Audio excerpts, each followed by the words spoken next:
नमस्कार, मैं हृदय कुमार पितारा तुर्भी चंपाल साहब सबों का स्वागत करता हूं। और बिहार के तमाम जो प्रगणक हैं अब अपना कार्य लगभग 99% कर चुके हैं।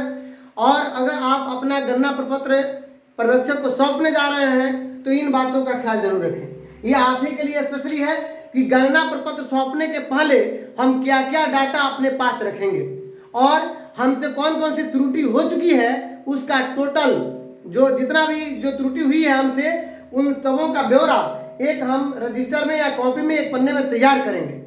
और क्यों तैयार करेंगे?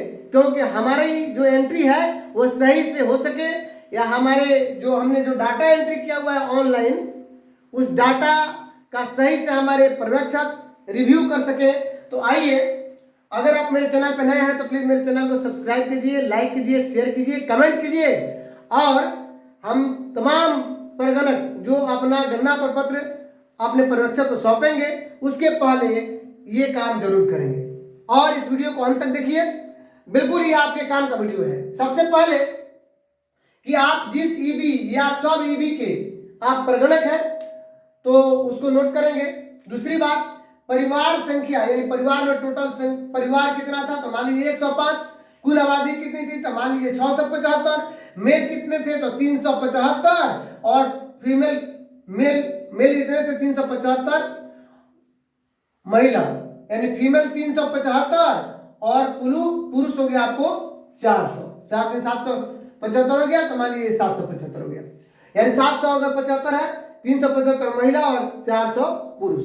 मेरे कहने का तात्पर्य है कि परिवार की टोटल संख्या, कुल आबादी, महिला कितना, पुरुष कितना, उसके बाद नवजात कितना और नवविवाहिता कितना। क्यों? क्योंकि जब आपने ईएचएल जब हुआ था तो ईएचएल के समय कुछ और था। अब चूंकि इतने महीनों में बच्चा जन्म ले लिया हो तो नवजात और नई बहुरिया आ गई है मायके से ससुराल में, तो उनकी संख्या बढ़ जाएगी। तो इसकी एक लिस्ट हम तैयार करेंगे। दूसरी चीज, क्यों? क्योंकि नवजात और नवविवाहिता की एंट्री तो हमारे पर्यवेक्षक करेंगे।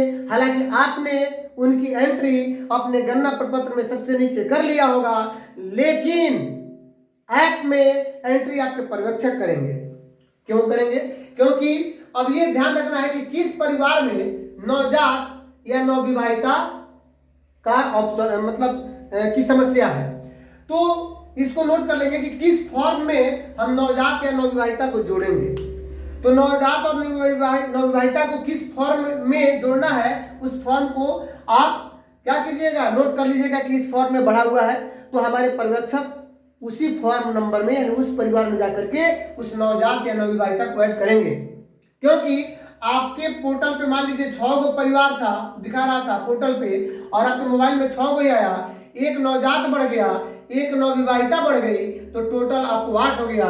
जबकि आपको 6 ही एंट्री होगा, उसके बाद रिव्यू एंड सबमिट आ जाता है। तो 2 का एंट्री आपने नहीं किया है, इनकी एंट्री आपके पर्यवेक्षक करेंगे। अगर आप मेरे चैनल पे नए हैं तो प्लीज मेरे चैनल को सब्सक्राइब कीजिए, लाइक कीजिए, शेयर कीजिए, कमेंट कीजिए और बने रहिए मेरे इस चैनल पे। और भी आपकी बहुत सारी समस्या है प्रगणक की। अब बात आती है कि गलत फॉर्म नंबर, ये सबसे इंपॉर्टेंट बात है। अगर फॉर्म नंबर आपने गलत स्कैन कर लिया है तो ये अधिकतर लोगों की समस्या है। अगर सबमिट हो गया है तो इसको एडिट कौन करेगा, इसमें सुधार कौन करेगा? तो पहले पर्यवेक्षक के पास इसका कोई ऑप्शन नहीं था, लेकिन हो सकता है कि अभी आने वाले समय में पर्यवेक्षक इसको एडिट कर सके या चार्ज अधिकारी स्तर से एडिट हो सके। तो इस परिस्थिति में आप उस फॉर्म नंबर को नोट कर लीजिएगा कि कौन सा फॉर्म नंबर आपने गलत स्कैन किया था। दूसरी बात कि ये भी हो सकता है कि उमेश का डाटा आपने रमेश पर चढ़ा दिया है, प्रमोद पांडे का डाटा आप उमेश भगत पर चढ़ा दिए हैं, और रमेश सहनी का डाटा आप सुरेश पासवान पर चढ़ा दिए हैं। अगर इस तरह की भी घटनाएं हुई हैं तो उसको नोट कीजिएगा, क्योंकि इस तरह की डाटा का सुधार चूंकि आप सबमिट कर चुके हैं, आपसे अब नहीं होगा। अब वो काम पर्यवेक्षक जरूर आराम से कर लेंगे, लेकिन सुधार आपको करवाना है। अगर गलती किया है तो इसको नोट कीजिएगा। दूसरी चीज, परिवार में सदस्य संख्या अगर अधिक है, मान लीजिए ईएचएल हुआ था उस समय 10 गो परिवार का सदस्य था, 10 और उसमें है 12। आप करने गए वहां पे आपसे थोड़ा झगड़ा हो गया, बातें कहानी हो गई कि नहीं हमारे यहाँ 12 कीजिए, तो ठीक है आपने 12 कर लिया। तो कहने का मतलब गणना प्रपत्र में तो 12 कर लिया, लेकिन एंट्री तो आपने 10 ही किया है। अब बात आ रही है कि इस 12 का क्या होगा, 2 का क्या होगा, जो बढ़ गया है, जो इसमें 2 को बढ़ गया है, तो 2 को बढ़ गया है तो आपके अगर आता है कि हाँ बड़े हुए लोगों की नवजात और नवविवाहिता तो पर्यवेक्षक जोड़ेंगे ही, लेकिन अगर छूटे हुए लोग हैं उनको भी अगर जोड़ने का ऑप्शन आता है तो ये पर्यवेक्षक ऐड करेंगे, इसलिए इनकी भी आप सूची और संख्या रखें। दूसरी चीज कि अगर कास्ट गलत हुआ है, जैसे कास्ट गलत एंट्री हो गई है, रामानुज सिंह कह रहे हैं कि कास्ट एंट्री गलत हो गया है, अब इसका सुधार कौन करेगा, तो इसका सुधार पर्यवेक्षक करेंगे, और जब पर्यवेक्षक अपने लॉगिन करेंगे ऐप पे तो वो करेंगे, तो इसलिए इनकी भी आप सूचना देंगे कि किस फॉर्म नंबर पे या किसके परिवार में कास्ट आपने गलत दिखा है, तो इसकी आप सूचना रखेंगे, तभी आप अपने पर्यवेक्षक को अच्छे ढंग से समझा सकते हैं और तब इसकी एंट्री सही से हो जाएगी आपके पर्यवेक्षक के द्वारा। दूसरी चीज कि मोहम्मद इखलाक जी कह रहे हैं, मोहम्मद इखलाक जी कि सर आप बहुत बढ़िया समझाते हैं और उत्साहवर्धन कर रहे हैं, तो चलिए मोहम्मद इखलाक जी आपका भी तहे दिल से शुक्रिया और आपके इस हौसला अफजाई के लिए बहुत बहुत आभार, इस उत्साहवर्धन के लिए।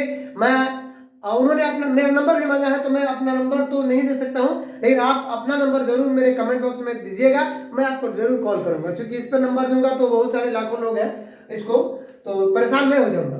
चलिए आगे चीज क्या है कि एक ही परिवार का डाटा 2 फॉर्म पर स्कैन हो गया है, ये आशीष राज जी कह रहे हैं, तो इस तरह की अगर आपने गलती की है, एक ही परिवार का डाटा 2 फॉर्म पर अगर आपने स्कैन कर लिया है, आशीष राज जी बिहार के किसी जिले से हैं, तो इस तरह की अगर समस्या है तो आप क्या कीजिएगा, उसको भी सूचना अपने पर्यवेक्षक को जरूर दीजिएगा, फॉर्म नंबर नोट कीजिएगा। दूसरी चीज कि जो भी त्रुटि हुई हो, जैसे मान लीजिए दुपहिया वाहन से लेकर के लैंड लॉर्ड से लेकर के माने संपत्ति जो पैतृक संपत्ति है, रेसिडेंशियल हो या एग्रीकल्चर हो, मेल फीमेल में अगर गलती इट में भी अगर हो गई हो, या एजुकेशन की कोई गलती हो गई हो, या गवर्नमेंट जॉब में है प्राइवेट जॉब लिखा गया हो, अगर इस तरह की गलती हुई है तो उसको आप नोट करेंगे, नोट डाउन करके अपने पर्यवेक्षक को दे देंगे। ध्यान रहे कि मेजर यही गलती है कि फॉर्म नंबर इस परिवार का डाटा उस परिवार पे चला गया, गलत फॉर्म नंबर हो गया, या संख्या बढ़ गया है, पोर्टल पर कम था, मेनली यही सब चीजें हैं, या कास्ट गलत हो गया है, तो ये इंपॉर्टेंट बातें हैं। अब हमारे सचिदानंद भारती जी कह रहे हैं समस्तीपुर से, ये पर्यवेक्षक है कि सर आप पर्यवेक्षक पर भी वीडियो बनाइए। जी सचिदानंद भारती जी, पर्यवेक्षक पर भी मैं वीडियो बनाऊंगा, समस्तीपुर से आपका स्वागत है मेरे यूट्यूब चैनल पे, और बने रहिए मेरे यूट्यूब चैनल पे। अगर ये इन्फॉर्मेशन अच्छा लगा हो तो प्लीज मेरे चैनल को सब्सक्राइब कीजिए, लाइक कीजिए, शेयर कीजिए, कमेंट कीजिए। तो मैं आपको बता दूं कि नेक्स्ट जब जातीय अध्ययन करना खत्म हो जाएगा तो किसी दूसरे कंटेंट पर मैं वीडियो बनाऊंगा, आप सबों का प्यार मिलता रहे। और आगे क्या होने वाला है, आपका डाटा ग्रीन कब तक होगा, कैसे होगा, क्योंकि सर्वर जब ठीक होगा तभी होगा, क्या होगा ये तो हम लोग भी नहीं जानते हैं।